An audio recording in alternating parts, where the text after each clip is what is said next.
Muy buenas tardes, ya estamos de nuevo en Negocios Televisión. Llega el momento de repaso informativo, de repasar toda la actualidad, todas las noticias de última hora, poniendo el foco un día más en el conflicto de Israel. Precisamente hablando de conflictos, tenemos que contar la ofensiva de Israel contra la ONU, con Tel Aviv, que ha denegado el visado al jefe de Asuntos Humanitarios de la ONU, a Martin Griffiths, a raíz de las declaraciones del secretario general de la ONU, Antonio Guterres. Los medios de comunicación israelíes están informando de que el embajador de Israel ante la ONU, Gilad Erdan, ha declarado en la radio del ejército que debido a sus comentarios van a negarse a expedir visados a los representantes de la ONU. Dice además que ya han denegado el visado al subsecretario general de Asuntos Humanitarios, Martin Griffiths. Ha llegado el momento de darles una lección. Estas son las declaraciones de Israel después de las polémicas declaraciones en el día de ayer de Antonio Guterres. Seguimos hablando de Israel, que acusa a Irán de haber ayudado directamente a Hamás en el ataque del 7 de octubre. El ejército israelí ha acusado hace apenas unas horas a Irán de haber ayudado directamente a Hamás a llevar a cabo el ataque del pasado 7 de octubre contra Israel, que dejó 1.400 muertos y más de 200 secuestrados. El portavoz del ejército israelí ha dicho que Irán ayudó directamente a Hamás antes del ataque con entrenamiento militar, suministro de equipamiento y armas, información de inteligencia y fondos. Ojo, porque Israel no es el único que está arremetiendo contra el secretario general de la ONU, contra Antonio Guterres. Reino Unido, en concreto, un ministro británico ha dicho que Guterres estaba equivocado y que debería retractarse de sus comentarios sobre el ataque de Hamás si implicaba alguna justificación para la masacre de israelíes. Guterres desató una tormenta diplomática después de que dijera en una reunión del Consejo de Seguridad de las Naciones Unidas en Nueva York que era importante reconocer que los ataques de Hamás no ocurrieron en el vacío y que ocurrieron después de que el pueblo palestino había sido sometido a 56 años de ocupación asfixiante. En comentarios hechos en el día de ayer, el jefe de la ONU también expresó su preocupación por el hecho de que Israel haya cometido claras violaciones del derecho internacional humanitario en Gaza durante su lucha contra los militares palestinos, lo que ha provocado miles de víctimas. El ministro de Inmigración, Robert Jenrick, dijo que Reino Unido no apoyaba la evaluación de Guterres y además apuntaba a que no creen que Israel haya violado el derecho internacional, que existe un claro derecho dentro de este derecho internacional para que una nación se defienda y que esto es precisamente lo que está haciendo Israel. Siguen las tensiones en Oriente Medio y siguen también los planes por parte de Estados Unidos, que se está preparando para el peor escenario en el conflicto de Medio Oriente. Este escenario significaría que Estados Unidos tendría que evacuar a cientos de miles de ciudadanos estadounidenses de la región. En concreto, cerca de 600.000 ciudadanos serían evacuados, precisamente las personas que se encuentran en Israel y en el Líbano. Esto es lo que dicen 4 funcionarios involucrados en el desarrollo de ese plan. Los altos funcionarios, además, mantienen este plan en secreto para no crear pánico entre los ciudadanos estadounidenses. Israel, que de momento no ha lanzado esta temida ofensiva terrestre en la Franja de Gaza, supuestamente también por el liderazgo estadounidense, supuestamente porque es precisamente Estados Unidos el que se lo está sugiriendo, sigue preocupado por la seguridad tanto de los rehenes retenidos por parte de Hamás como por sus propios intereses en el Medio Oriente. Los ciudadanos estadounidenses, desde luego, que se encuentran entre estos intereses, y además existe un temor justificado de que si las fuerzas de defensa de Israel entran en la Franja de Gaza, el conflicto podría extenderse y además podría involucrar a casi todos los países circundantes. De Estados Unidos pasamos a Rusia, que ha afirmado hace apenas unos minutos que se estaba agotando al ejército ucraniano después de 20 meses de conflicto en el que ninguna de las partes está logrando avances significativos. El ministro de Defensa ruso ha hecho estos comentarios durante una visita al este de Ucrania, donde dice que la situación actual sugiere que el enemigo tiene cada vez menos oportunidades. Además, apunta a que van a seguir siendo reducidas gracias exclusivamente a su trabajo de combate. Y seguimos hablando de Rusia. El Kremlin ha dicho que no le preocupa que China aumente las capacidades de su arsenal nuclear, destacando la asociación estratégica avanzada de Moscú con Beijing y el derecho soberano de China a garantizar su propia seguridad. China ha lanzado sus primeros submarinos con misiles guiados de propulsión nuclear, según el último informe del Pentágono sobre el ejército chino, dándole de esta forma opciones de ataque terrestre y marítimo que alguna vez fueron competencia exclusiva de los buques estadounidenses y rusos.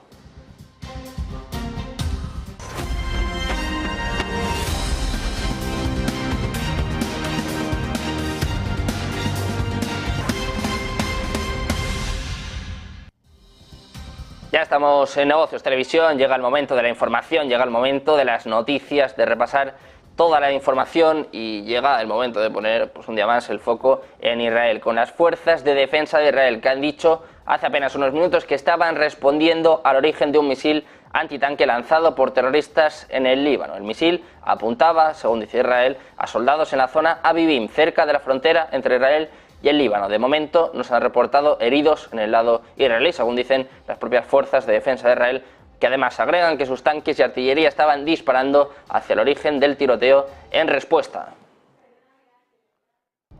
Sigue también el cruce de declaraciones, el cruce de acusaciones. En este caso, Israel acusa a Irán de haber ayudado directamente a Hamás en el ataque del pasado 7 de octubre. El ejército israelí ha acusado a Irán de haber ayudado directamente a Hamás a llevar a cabo el ataque del 7 de octubre contra Israel, que dejó 1.400 muertos y más de 200 secuestrados. El portavoz del ejército israelí ha dicho en una rueda de prensa que Irán ayudó directamente a Hamás antes del ataque con entrenamiento militar, suministro de equipamiento y armas, información de inteligencia y fondos.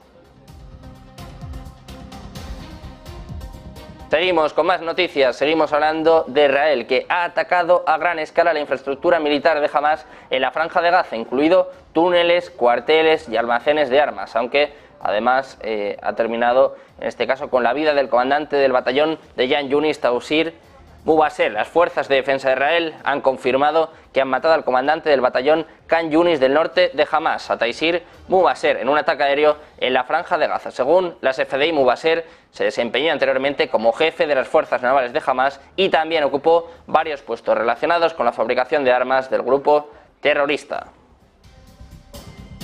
Seguimos hablando de las fuerzas de defensa de Israel, en este caso del teniente coronel Peter Lerner, que también ha advertido de que las FDI llevarían a cabo ataques condenatorios contra cualquier grupo militante que intente aprovechar el conflicto para atacar a Israel en cualquier otro frente. El teniente coronel ha dicho que Israel veía toda la frontera norte con el Líbano y territorio sirio como un gran frente. Además, también apunta a que Hezbollah ha estado agravando la situación en el frente norte con el Líbano y que existe la preocupación de que el propio frente norte, desde Siria hasta el Líbano, aumente su hostilidad hacia Israel. Ojo, porque también amenaza, dice, no tenemos paciencia para tonterías y daremos ataques condenatorios contra aquellos que pretenden atacarnos. Además, un poco en la línea de las palabras de Biden, hace apenas unas semanas, advertía a cualquier grupo que quiera aprovechar esta situación a que se lo pensara detenidamente. Volvemos a poner el foco en la polémica que más está dando que hablar, en las palabras de Antonio Guterres, del secretario general de la ONU. Siguen las reacciones, siguen las declaraciones por parte de Israel, sigue la disputa por los comentarios hechos por el secretario general de la ONU, por Antonio Guterres, sobre el conflicto, una polémica que desde luego también va a dar mucho que hablar en el día de hoy, con el Ministerio de Asuntos Exteriores israelí, que acusa a Guterres de tener una actitud parcial y distorsionada hacia Israel. En un comunicado ha dicho que los comentarios de Guterres ayer en el Consejo de Seguridad de la ONU provocan ira y asombro y que lo empañan tanto a él como a la organización que dirige. El ministerio ha llegado incluso a acusar al jefe de la ONU de apoyar la monstruosa violencia de Hamás en sus ataques del pasado 7 de octubre. En un comunicado publicado en las redes sociales, publicado en X, dice que el secretario general de la ONU debe retractarse de sus palabras, implementar un profundo examen de conciencia personal y disculparse por su declaración. Y es que, como les venimos contando, sigue la ofensiva de Israel contra la ONU. En este caso también hay que contar que Tel Aviv ha denegado el visado al jefe de Asuntos Humanitarios de la ONU, Martin Griffiths, a raíz de las declaraciones del secretario general Antonio Guterres. Los medios de comunicación israelíes han informado de que el embajador de Israel ante la ONU, Gilad Erdan, ha declarado en la radio del ejército que debido a sus comentarios van a negarse a expedir visados a los representantes de la ONU. Además, él mismo confirmaba que ya han denegado el visado al subsecretario general de Asuntos Humanitarios, Martin Griffiths. Ojo, porque termina amenazando. En este caso, Erdan dice que es el momento de darles una lección, es el momento de dar una lección a la ONU. Seguimos con más noticias. De hecho, vamos a contarles las palabras que han sembrado esta discordia. El ministro de Asuntos Exteriores de Israel canceló ayer la reunión con el secretario general de las Naciones Unidas, con Antonio Guterres, por los comentarios de este último, diciendo que los ataques de Hamás no se habían producido en el vacío. El ministro de Asuntos Exteriores israelí, Eli Cohen, denunció ayer mismo al jefe de la ONU, Antonio Guterres, por sus críticas a la campaña de Israel en Gaza. De hecho, decía el propio Guterres que no sabe muy bien en qué mundo vive. Vamos a escuchar las palabras de Guterres que han sembrado la discordia y que han provocado la ofensiva por parte de Israel. Excelencias, es importante reconocer también que los ataques de Hamás no se produjeron en un vacío. El pueblo palestino ha estado sometido a 56 años de ocupación sofocante. Han visto cómo su tierra es devorada poco a poco por asentamientos, cómo está plagada de violencia, su economía mermada, su población desplazada y sus hogares destruidos. Sus esperanzas de una solución política a sus quejas se han ido desvaneciendo, pero los reclamos del pueblo palestino no pueden justificar los ataques horrendos de Hamás. Y esos ataques horrendos tampoco pueden justificar el castigo colectivo al pueblo palestino. Excelencias. Estas son las palabras del secretario general de la ONU, las palabras que han sembrado la discordia y que han abierto también la ofensiva por parte de Israel. Ayer estaba presente el ministro de Asuntos Exteriores israelí, estaba presente Eli Cohen, que le decía al propio Guterres que no sabe muy bien en qué mundo vivía, pero que definitivamente ese no es su mundo. Vamos a escuchar a Eli Cohen bastante enfadado en el día de ayer en el Consejo de Seguridad de la ONU. Si todas las naciones no se posicionan junto a los valores básicos, al valor básico de la humanidad que se recoge en la propia Carta de las Naciones Unidas, esta será la hora más oscura de las Naciones Unidas bajo su mandato, señor secretario general. Y este lugar no tendrá justificación moral alguna para existir. Ahí escuchan las palabras del ministro de Asuntos Exteriores israelí diciendo que es la hora más oscura de la ONU bajo el mandato de Antonio Guterres. El embajador israelí ante la ONU, Gilad Erdan, también denunció en Twitter el discurso impactante de Antonio Guterres, al que acusó de ser comprensivo con el terrorismo y con los asesinatos de Hamás. Dice, además, que no es apto para dirigir la ONU. Hablando de enfados, ayer también estaba presente en este Consejo de Seguridad de la ONU el secretario de Estado estadounidense. Estaba presente el propio Antony Blinken, que dijo que aunque Estados Unidos no buscaba un conflicto con Irán, sí que va a responder a Teherán. Además, también criticó a gran parte de la comunidad internacional por no condenar explícitamente el ataque de Hamás el 7 de octubre. De hecho, el propio Blinken decía que en privado sí que hacían este tipo de declaraciones, pero que no eran capaces de hacerla en público. Vamos a escuchar a Antony Blinken también enfadado. ¿Dónde está el escándalo? ¿Dónde está la revulsión? ¿Dónde está el rechazo? ¿Dónde está la condena explícita de estos horrores? Tenemos que afirmar el derecho de toda nación a defenderse y prevenir que esto se repita. Ningún miembro de este Consejo, ninguna nación en todo este órgano podría o toleraría esta matanza contra su pueblo. Como han repetido este Consejo y la Asamblea General, todo acto de terrorismo es ilícito e injustificado. Aparte del enfado de Antony Blinken, también aprovechó este espacio para lanzar una nueva advertencia, una nueva amenaza a Irán. Empezó diciendo que es cierto que no estaban buscando un conflicto con Irán, pero ojo, porque decía que en el caso de que Irán lleve a cabo algún tipo de ataque contra su personal, van a defender a su pueblo y van a defender su seguridad con rapidez y con decisión. Sigue la escalada en este conflicto en Oriente Medio, siguen los enfados por parte de Israel y sobre todo también en este caso por parte de Estados Unidos. Nosotros vamos a seguir recopilando noticias, últimas horas, enseguida estamos de vuelta y se las contamos aquí en Negocios Televisión.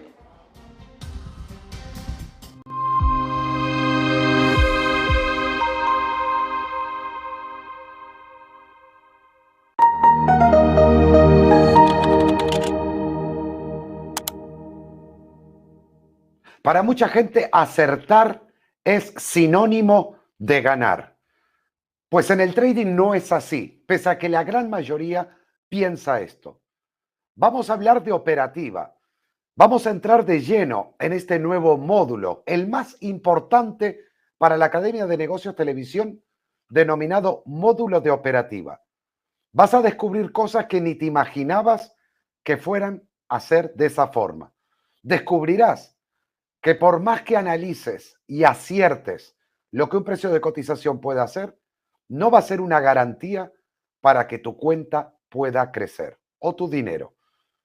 comenzarás a entender que te va a dar igual si un precio de cotización, sea de lo que sea, sube o baja. Simplemente vas a poder contar con las herramientas fundamentales para que esa operativa, esa inversión, te lleve con un alto grado de probabilidad quizás al éxito. Aprenderás a gestionar el capital, el riesgo y, lo más importante, tu comportamiento, tus emociones. Porque si no dominas estas tres cosas, da igual lo que hagas, da igual lo que aprendas, nunca llegarás a esa meta que te habías propuesto. Sé parte de la Academia de Negocios Televisión. Sé parte de este nuevo módulo denominado Operativa, el módulo más importante de toda la academia, porque seguramente descubrirás algo que hasta ahora nunca habías visto antes. Te esperamos en la Academia de Negocios Televisión.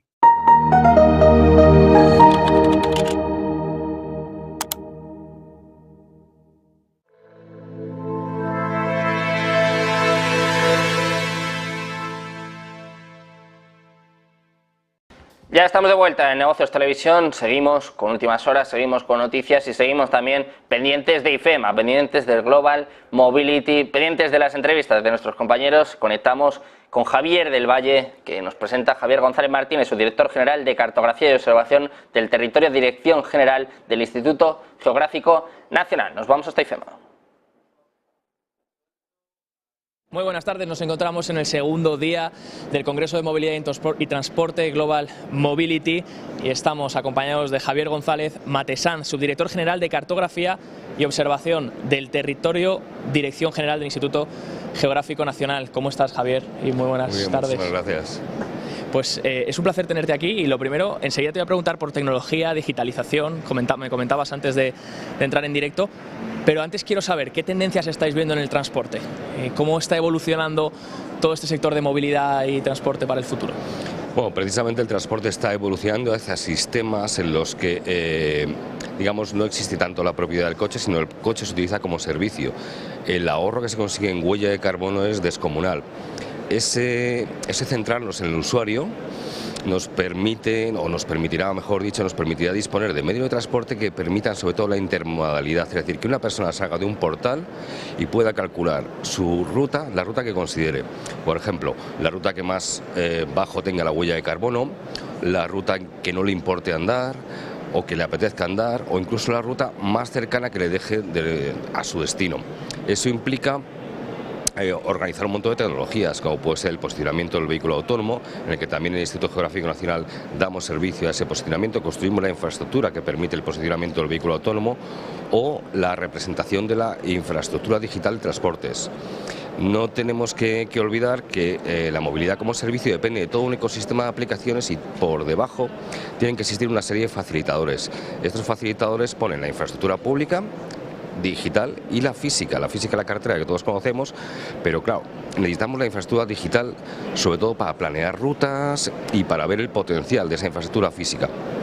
Eso te iba a preguntar, para poder conectar todo y que una persona pueda tener tantos datos y poder elegir en base a qué tomar una decisión de transporte u otra, tiene que estar todo interconectado, porque al final son muchos servicios, son muchos proveedores, son muchos datos. Esa infraestructura tiene que ser algo sumamente difícil. En efecto, el gran objetivo es siempre poner al usuario en el centro. ¿Por qué es importante poner al usuario en el centro? ¿Qué es lo que un usuario o un ciudadano... ¿Por qué tenemos un coche? ¿Por qué tiene un coche el ciudadano? El ciudadano tiene un coche porque hace plus y tiene una disponibilidad inmediata. Entonces, sin querer, estamos pagando un dineral por tener la disponibilidad. Sin embargo, ¿qué es lo que nos sucede? Sucede que nuestro coche, supongamos que nos ha dejado tirado 3, 4 veces en la vida. Claro, eso supone un porcentaje súper ínfimo, sin embargo nos deja traumatizados. Por tanto, los sistemas de movilidad como servicio tienen que tener primero el usuario en el centro. Y el usuario, ese trauma, que es el equivalente a que te deje el vehículo tirado, el usuario ahí sí que no va a permitirlo. No va a permitirlo en el sentido que nosotros permitiríamos nuestro coche que estuviera siempre optativo. Por tanto, la experiencia del usuario de conseguir que sea exactamente la misma que tendría con su coche. Eso en primer lugar. ¿Eso qué implica? Eso implica tener en un lado, en todo el centro, quiero decir, el usuario, en un lado, los facilitadores, que somos los gestores, los que proporcionamos la infraestructura digital y física, y luego necesitamos todo un ecosistema de aplicaciones. Y ese ecosistema de aplicaciones son los proveedores de movilidad, como pues los patinetes, las bicicletas, los autobuses, los taxis, los aeropuertos, etcétera, y todos interconectados por APIs abiertas. Eso es lo más complicado de conseguir. Bueno, en realidad la infraestructura también es muy complicada de conseguir porque estamos trabajando con 4 niveles de administración, desde ayuntamientos hasta Administración General del Estado, diputaciones, comunidades. Esa es la complicación que existe, que tenemos que ponernos de acuerdo todos los gestores públicos y todos los gestores de movilidad.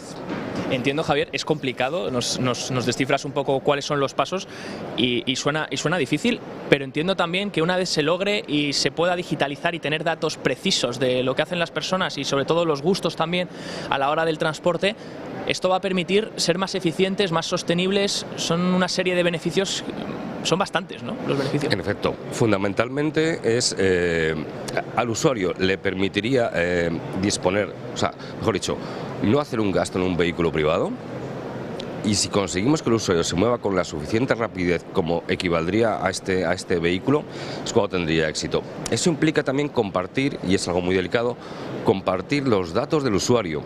Es decir, el usuario qué ha hecho, qué ha pedido, la identidad digital, transmitirla ante todos los proveedores de aplicaciones.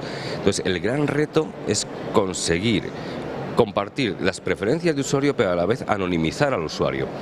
Eso también permite establecer patrones, por ejemplo, patrones de conducta, patrones de uso de las carreteras, qué carretera es un gasto público que ha merecido la pena, qué carretera no ha merecido la pena, qué carretera merecerá la pena posteriormente porque hay una demanda enorme. O con la infraestructura digital de transporte, lo que también podemos hacer y estamos haciendo, en nuestro stand se puede ver, es simular cómo se comportaría la población existente en distintos núcleos de población si quitamos una carretera, si añadimos una carretera, cuánto gana en tiempo la gente por el hecho simplemente de aumentar la capacidad de una carretera o de crear una carretera nueva o eliminarla. Qué interesante en todo lo que estáis trabajando y qué útil. Os deseo lo mejor. Javier González, Matesanz, muchas gracias por tu tiempo. Muchísimas gracias. Nosotros volvemos al plató de negocios para continuar con las noticias del día.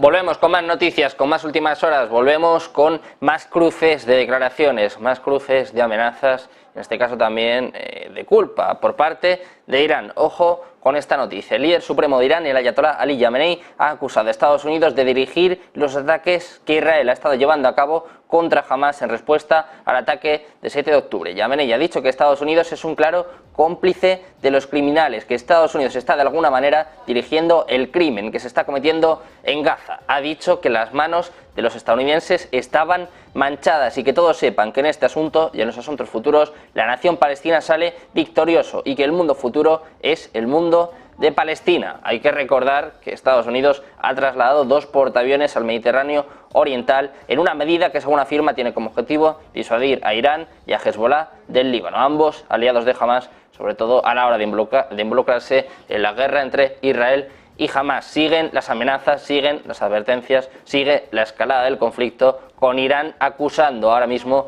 a Estados Unidos de haber dirigido el bombardeo de Israel. Vamos a seguir con más noticias. En este caso vamos a Reino Unido. El primer ministro Rishi Sunak ha dicho que apoya una pausa en los combates para permitir la entrada de ayuda a Gaza, pero que rechaza los llamados a un alto el fuego total en la guerra entre Israel y Hamas. Sunak ha dicho que Israel tiene derecho a responder militarmente al ataque de Hamas del pasado 7 de octubre siempre que respete el derecho internacional. Además, también ha dicho a los legisladores de la Cámara de los Comunes que Reino Unido está trabajando para llevar ayuda a la sitiada Gaza, incluido un avión de la Royal Air Force que transporta 21 toneladas de ayuda y que volará a Chipre el miércoles con destino a la región. Dice además que los funcionarios británicos y sus aliados en las Naciones Unidas habían discutido pausas específicas distintas de un alto el fuego para permitir la entrada de ayuda a Gaza y para permitir que los ciudadanos de Reino Unido y otros extranjeros salgan. Seguimos, como ya ven, pendientes de últimas horas, pendientes de toda la información y pendientes también del Global Mobility. Seguimos con más entrevistas. Volvemos a conectar con nuestro compañero Javier del Valle, que está con Antonio Marqués, director de comunicación del grupo ETRA. Muy buenas tardes, Sergio. Muchas gracias. Seguimos aquí, segundo día, Global Mobility, Congreso de Movilidad y Transporte. Nos encontramos junto a Antonio Marqués, director de Tecnología e Innovación en el Grupo ETRA. ¿Qué tal, Antonio? ¿Cómo estás? Hola, ¿qué tal? Buenos días, encantado de estar con vosotros. El placer es nuestro, Antonio. Me comentabas 3 pilares fundamentales de trabajo del Grupo ETRA: sostenibilidad, digitalización y seguridad. Si te parece, arrancamos por el primero. Sí, no, realmente, o sea, son desafíos en los que estamos trabajando, pero realmente la importancia yo creo que se las da el hecho de que la sociedad, como en su conjunto, en lo que se refiere a la movilidad, enfrenta estos 3 desafíos importantes, ¿no? Entonces, por una parte, me decías la sostenibilidad, para nosotros es fundamental y al final, sobre todo en estos tiempos, con toda la crisis climática y todo lo que estamos viendo a nuestro alrededor, es muy importante que algo tan importante como la movilidad sea sostenible. Entonces, ahí nosotros estamos trabajando en 2 frentes. Bueno, no solamente está el hecho de que ya históricamente somos uno de los líderes del mercado a nivel de lo que serían sistemas de gestión de la movilidad de transporte público, los SAES, billetaje electrónico. Al final estamos moviendo más de 25.000 autobuses en todo el mundo, que al final acaba siendo la movilidad sostenible por antonomasia. Y luego tenemos la parte de lo que sería la electrificación de la movilidad. Ahí estamos en 2 frentes. Por una parte, en lo que serían los vehículos eléctricos, la infraestructura, la gestión de la infraestructura de recarga de vehículos eléctricos privados, y lo que supone ahora el desafío mayor y más importante, que va a tener un impacto más efectivo realmente en la descarbonización, que sería la electrificación del transporte público. Entonces tenemos un sistema que se llama Electra, que estamos desplegando ya en muchas flotas de transporte público en España, pues desde Madrid, empezando por Madrid, pero también en otros lugares del país, en donde lo que estamos haciendo es responder al importante desafío que supone el poder tener una flota de autobuses eléctricos funcionando pues casi que 24/7, ¿no? Todo el dilatado tiempo de servicio que una flota tiene de autobuses eléctricos, que hace unos años eso era imposible, pero afortunadamente la tecnología nos ha permitido llegar a una solución que permite eso, tener un transporte eléctrico que efectivamente tiene un impacto cero en emisiones. A eso iba a ir. Comentas la tecnología, Antonio. Entiendo que dentro del proceso tecnológico la digitalización es clave también para lograr esa sostenibilidad, para lograr más eficiencia, también tener mejores datos, poder saber hacia dónde tiene también el consumo. ¿Cómo estáis implementando todo esto? Efectivamente, la digitalización es importante porque al final nos encontramos con un ecosistema que cada vez es más complejo, más sofisticado, y que efectivamente para que los servicios de mayor calidad que los usuarios esperan sigan existiendo, haciendo un uso de los recursos limitados de que se dispone, es imprescindible introducir inteligencia, digitalizar y meter pues eso, blockchain, inteligencia artificial, y eso es lo que estamos haciendo a 2 niveles. Por una parte, tenemos lo que sería la gestión integral del ecosistema de movilidad, tener una plataforma en un contexto de Smart Mobility en donde estemos integrando y gestionando de una manera coordinada el tráfico, el transporte público, la micromovilidad, o sea, todos los actores que están compartiendo la red viaria lo estamos integrando de una manera armónica a través de la tecnología. Y luego a otro nivel que también es cada vez más importante, que supone el incorporar al vehículo inteligente y autónomo como un nuevo actor en ese ecosistema que está llamado a jugar un papel importante. Evidentemente la solución, la movilidad del futuro, no va a ser únicamente vehículos autónomos, pero sí que es verdad que los vehículos autónomos deberán estar integrados de forma armónica en el conjunto de la movilidad urbana. Entonces ahí nosotros ya tenemos proyectos y pilotos que están funcionando al 100% en Vigo, en Madrid, en Barcelona, que precisamente lo que hacen es integrar al vehículo autónomo con nuestra tecnología y nuestra infraestructura inteligente de gestión de la movilidad. ¿Y esto qué mejoras puede traer todo esto? Porque si lo integramos en los vehículos autónomos, más información, más datos, permite, por ejemplo, mejorar la seguridad, que es algo, un gran desafío también para el futuro, ¿no? Sí, la seguridad es importante, pero respondiendo a tu pregunta sobre cómo la implicación que esto tiene, pues imaginemos, evidentemente el vehículo autónomo para poder operar va a necesitar información que provenga de la infraestructura inteligente relativa al estado del tráfico, al estado de los semáforos, al que vaya a venir una ambulancia y tenga que hacerse a un lado para que pueda pasar la ambulancia o los bomberos. Ahí tenemos una primera participación o efecto importante de la tecnología, pero es que también tenemos la inversa, que el vehículo autónomo pueda proveer de información al sistema de gestión de la movilidad. No se trata tanto de estar solamente al servicio del vehículo autónomo como de poder también aprovechar sinérgicamente lo que el vehículo autónomo puede aportar al conjunto de la movilidad urbana. Y yendo a la segunda parte de tu pregunta sobre la seguridad, pues de nuevo es un campo muy interesante y muy importante para nosotros. Por una parte tenemos lo que serían todas las soluciones de enforcement, o sea, cómo sancionamos, evidentemente se facilita información, se intentan incentivar los hábitos de movilidad sostenibles, pero en aquellos casos en que hay una infracción, un semáforo rojo que se salta, una zona de bajas emisiones a la que se accede sin estar autorizado, necesitamos tener herramientas, las ciudades, la administración necesita herramientas para poder sancionar aquellas conductas que sean incorrectas. Entonces, esto lo conseguimos mediante la aplicación de inteligencia artificial a cámaras de vídeo que permiten identificar infracciones, identificar las matrículas y de alguna manera segura y respetando la privacidad de todos los usuarios poder llevar a los tribunales o elevar una denuncia que permita sancionar una conducta que haya sido ajena a la norma, ¿no? Adicionalmente, se abre ahora un campo muy interesante y de hecho vamos a tener luego una mesa redonda que espero que sea muy interesante, que tiene que ver sobre cómo podemos incorporar a los drones para hacer la movilidad más segura. Entonces tenemos a los drones como un vector muy importante de relativamente bajo coste que nos puede permitir disponer de información sobre el tráfico muy fidedigna, que nos va a poder permitir también identificar infractores en el caso de situaciones anómalas o incorrectas y por último también nos va a permitir asegurar el buen funcionamiento y la seguridad en un sentido amplio de la red a partir de una supervisión incluso con cinemómetros embarcados que permitan sancionar excesos de velocidad, etcétera, etcétera, con lo cual se abre realmente una puerta que nos depara temas tecnológicamente y para el usuario muy interesantes. Pues muy interesante, Antonio Marqués, director de Tecnología e Innovación en el Grupo ETRA. Gracias por tu tiempo. Un placer. Nosotros volvemos a ti, Sergio. Volvemos al plató de Negocios Televisión. Muchas gracias, Javi, por estas entrevistas. Vamos a seguir pendientes del Global Mobility, igual que estamos pendientes de todas las noticias, de todas las últimas horas, y volvemos a poner el foco en Reino Unido, que dice que el secretario general de la ONU, Antonio Guterres, estaba equivocado, y ojo, porque además apunta que debería retractarse de sus comentarios sobre el ataque de Hamas si esto implicaba alguna justificación para la masacre de israelíes. Esto es lo que ha dicho un ministro de Reino Unido. Guterres, como ya les venimos contando, desató una tormenta diplomática en el día de ayer después de decir que era importante reconocer que los ataques de Hamas no ocurrieron en el vacío después de que el pueblo palestino había sido sometido, según Guterres, a 56 años de ocupación asfixiante. El jefe de la ONU también expresó su preocupación por el hecho de que Israel haya cometido claras violaciones del derecho internacional humanitario. Bueno, pues Reino Unido respalda a Israel, un apoyo directo con el ministro de Inmigración, Robert Jerrick, diciendo que Reino Unido no ha apoyado la evaluación de Guterres y además comentando que no creen que Israel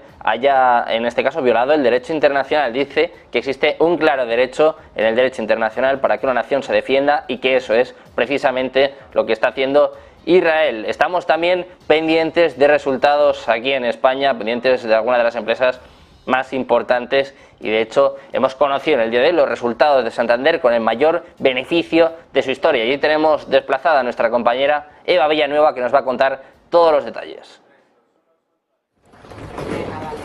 Muy buenos días. Sin lugar a dudas, el protagonista del mercado español esta mañana es Santander y acabamos de atender a lo que ha sido esa presentación de cuentas hasta el mes de septiembre que arroja cifras que hay que señalar. Por una parte, ese beneficio récord de 2.900 millones en el tercer trimestre y los 8.100 millones en 9 meses. Sin embargo, lo que ha querido destacar el consejero delegado Héctor Grisi son los 9 millones de clientes, una cifra que consideran clave en un escenario de desaceleración y en el que el consumo se ralentiza. Pero mirando lo que está por venir, Grisi no ha querido decir a las preguntas de la prensa si se van a alcanzar los 10.000 millones este año, pero sí ha señalado que se va a llegar a ese índice de rentabilidad del 15% y se mantienen los objetivos para este 2023. Destacan, eso sí, y lo han repetido, lo que está siendo el comportamiento y la eficiencia de mejora por ese programa de One Transformation que hace un Santander más sencillo. La La radiografía destaca además en estas cuentas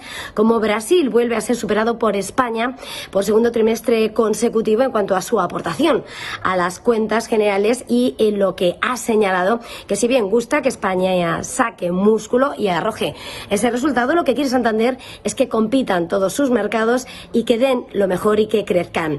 Importante algunas de las cosas que se han dicho en esta sala, sobre todo sobre el mercado de crédito mora en este escenario de tipos y sobre el impuesto especial a la banca.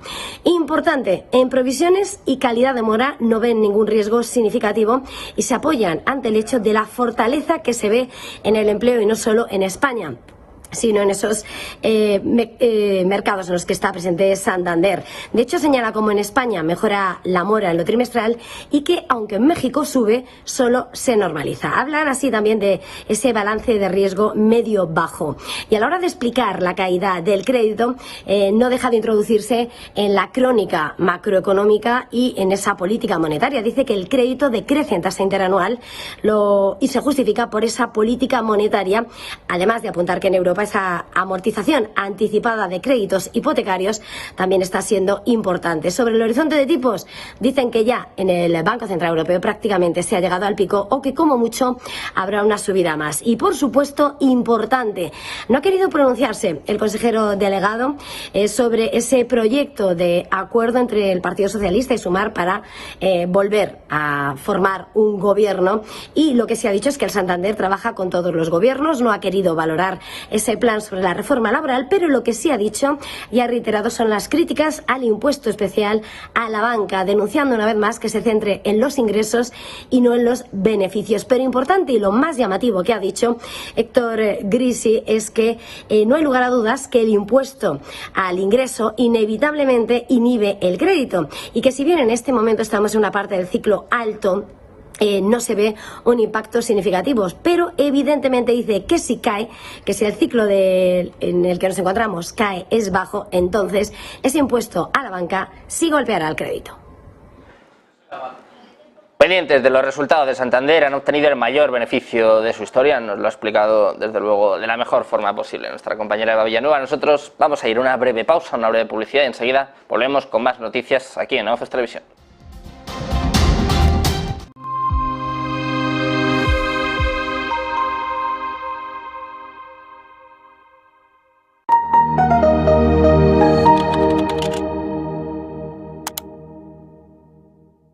Para mucha gente, acertar es sinónimo de ganar. Pues en el trading no es así, pese a que la gran mayoría piensa esto. Vamos a hablar de operativa. Vamos a entrar de lleno en este nuevo módulo, el más importante para la Academia de Negocios Televisión, denominado módulo de operativa.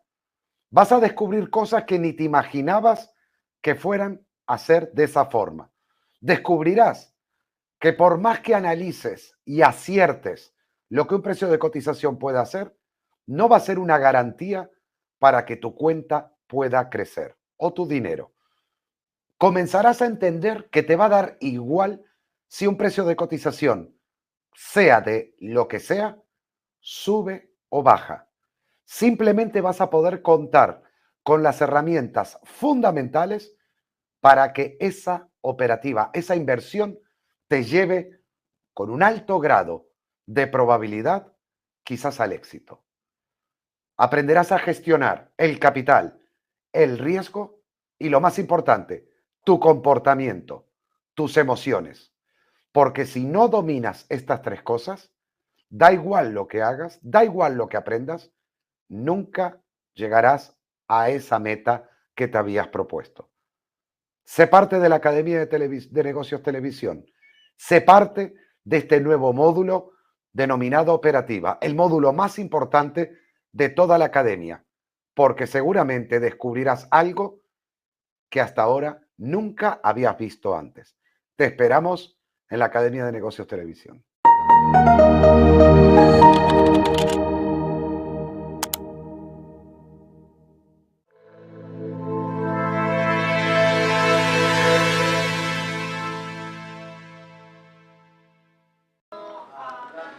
Estamos de vuelta en Ozos Televisión, seguimos con más información, con más actualidad, seguimos hablando de Israel. En este caso vamos a contarles las declaraciones del ex primer ministro Naftali Bennett. Ha escrito en su cuenta de X apuntando a que el gobierno israelí está cometiendo un grave error moral y práctico. Dice que Qatar no es un socio esencial para las operaciones humanitarias y diplomática, sino que Qatar es el propio enemigo. Apunta este ex primer ministro israelí a que Qatar financia, ayuda y fortalece a la organización terrorista de Hamas y de ISIS. El objetivo declarado de Israel es destruir a Hamas. Sin embargo, dice en este caso Bennett que el objetivo de Qatar es exactamente lo contrario, salvar a Hamas. Estas palabras se producen después de que el jefe de la Asamblea Nacional, Chachi Hanegbi, haya dicho que Qatar se está convirtiendo en un factor esencial e interesado en facilitar las soluciones humanitarias.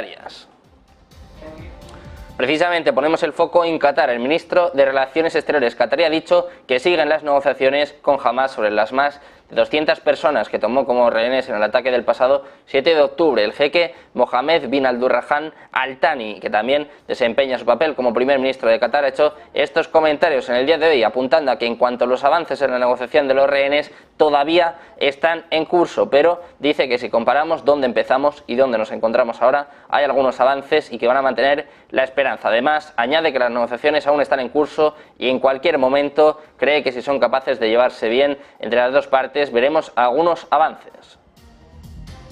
Pasamos a hablar de Siria. Los medios sirios informan sobre un presunto ataque aéreo israelí contra el aeropuerto internacional de Alepo que causó algunos daños. En concreto, la radio Sam FM dice que no hay heridos en estos ataques y que los daños se han limitado a la pista. Ya es la cuarta vez que la pista del aeropuerto de Alepo es atacado en las últimas semanas, ya que se cree que Israel está intensificando sus esfuerzos para impedir el envío de armas avanzadas desde Irán hacia sus diversos representantes en Oriente Medio. Fue atacado los días 12, 14 y 22 de octubre y debía abrir después de las reparaciones posteriores a la última huelga.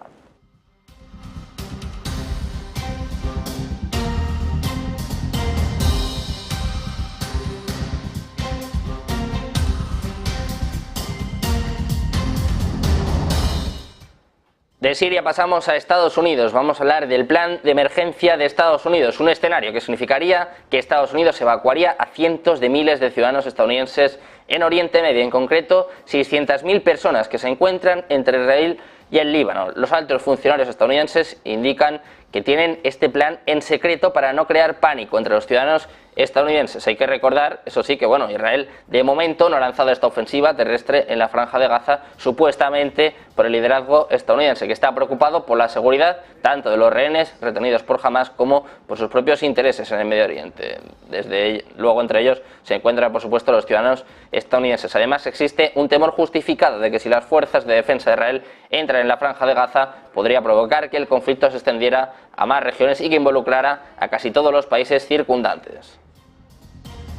Precisamente Estados Unidos, que cree que el bombardeo en Gaza fue causado por un misil palestino. Los funcionarios de inteligencia estadounidense tienen alta confianza en que la explosión en el hospital de Gaza de la semana pasada fue causada por un cohete palestino que se rompió en pleno vuelo y no por Israel. Los palestinos y los estados árabes dijeron que este ataque aéreo israelí que alcanzó el hospital fue culpa de Israel. Sin embargo, Israel decía que la explosión fue causada por un lanzamiento fallido de un cohete por parte del grupo palestino Yihad Islámica, que ha negado su responsabilidad. El propio Biden, un día después del accidente, dijo que la explosión parecía ser resultado de un cohete errante disparado por un grupo terrorista. Precisamente Estados Unidos, que sigue intensificando su vigilancia. El ejército estadounidense está tomando nuevas medidas para proteger a sus tropas en Medio Oriente, a medida que aumentan las preocupaciones sobre ataques de grupos respaldados por Irán. De hecho, se está dejando la puerta abierta a evacuaciones de familiares de militares si esto es necesario. Las medidas incluyen aumentar las patrullas militares estadounidenses, restringir el acceso a las instalaciones de la base y aumentar la recopilación de inteligencia, incluso mediante drones y otras operaciones de vigilancia. El ejército estadounidense también está reforzando la vigilancia desde las torres de vigilancia de las instalaciones militares estadounidenses, aumentando la seguridad en los puntos de acceso a las bases y aumentando las operaciones para contrarrestar posibles ataques de drones, cohetes y misiles.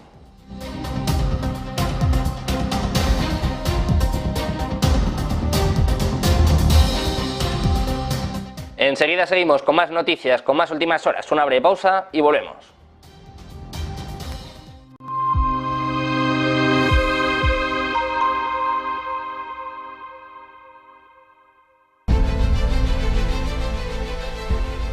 No puede volver atrás y cambiar el principio, pero puede comenzar donde está y cambiar el final. En Luna Sevilla queremos ser su asesor financiero de referencia para mejorar su presente y su futuro patrimonial, prestando nuestros servicios como agentes de Caser Asesores Financieros. Somos una empresa con una clara apuesta por la formación de calidad, la información transparente y objetiva, y por el asesoramiento financiero personalizado y continuado. Visite nuestra web lunasevilla.es o llame al 91 762 3442.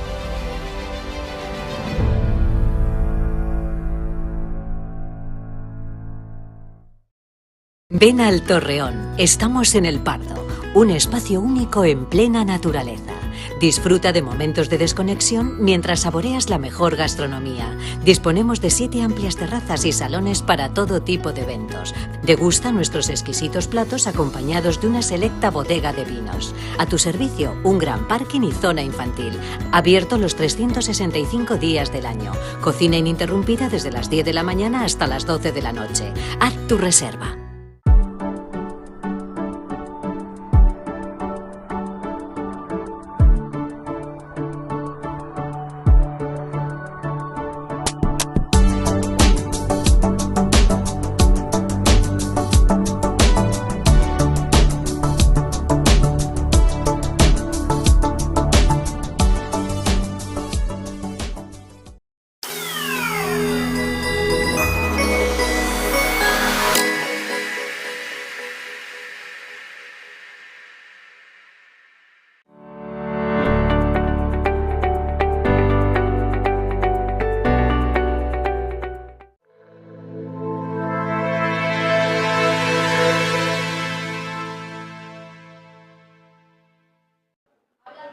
Estamos de vuelta en Aucios Televisión con más noticias, con más últimas horas. Hablamos de Turquía, del presidente turco Recep Tayyip Erdogan. Ha afirmado que el movimiento de resistencia islámica no es una organización terrorista y además ha cancelado su viaje oficial a Israel a causa de los bombardeos contra la franja de Gaza. El propio presidente turco ha dicho que Hamás no es una organización terrorista, sino un grupo de liberación que lucha por proteger sus tierras y sus ciudadanos. Además, también dice que el viaje programado de Israel ha sido cancelado. Apunta a que no tienen problemas con el Estado de Israel, pero que nunca han aprobado las atrocidades cometidas y la forma en la que actúa como una organización más que como un Estado. De Turquía pasamos a Rusia, que ha afirmado que estaba agotando al ejército ucraniano después de 20 meses de conflicto en el que ninguna de las partes ha logrado avances significativos. El ministro de Defensa ruso ha hecho estos comentarios durante una visita al este de Ucrania, donde apunta que la situación actual sugiere que el enemigo tiene cada vez menos oportunidades y seguirán siendo reducidas gracias exclusivamente a su trabajo de combate. También ha sido filmado sonriendo y riendo cuando un soldado ruso le dijo que las tropas ucranianas estaban en pánico. Han pasado meses desde que Rusia o Ucrania lograron una ganancia territorial significativa en este conflicto de 20 meses. Los analistas dicen que el conflicto se acerca a un punto muerto invernal. Y de Rusia pasamos a uno de los miembros más importantes de los BRICS. Pasamos a hablar del bloque de los BRICS. Ojo, están lanzando un sistema de pago, BRICS Pay. Es una nueva plataforma de liquidación financiera para uso de los países miembros. Este método de pago está en desarrollo desde hace algunos años. De hecho, en 2019 se presentó en una conferencia la aplicación de pago BRICS. De hecho, en un vídeo hay un manifestante que muestra una botella de vino sudafricano comprada en una tienda de Moscú utilizando este sistema de pago. Pues ahora se espera que este nuevo servicio cambie el volumen de comercio y el volumen de transacciones financieras entre los miembros de los BRICS al facilitar los pagos. Los países se están centrando en la desdolarización y utilizando sus respectivas monedas nacionales. El nuevo sistema de pagos acelerará este proceso. Tiene varios propósitos principales, principalmente ayuda al comercio internacional, a pagos transfronterizos entre empresas, inversiones y microfinanzas. Es un paso importante para hacer que el comercio entre los países miembros sea fácil y que además pueda realizarse en tiempo real. Pendientes de las últimas horas de la actualidad y también de todo lo que acontece en este Global Mobility, tenemos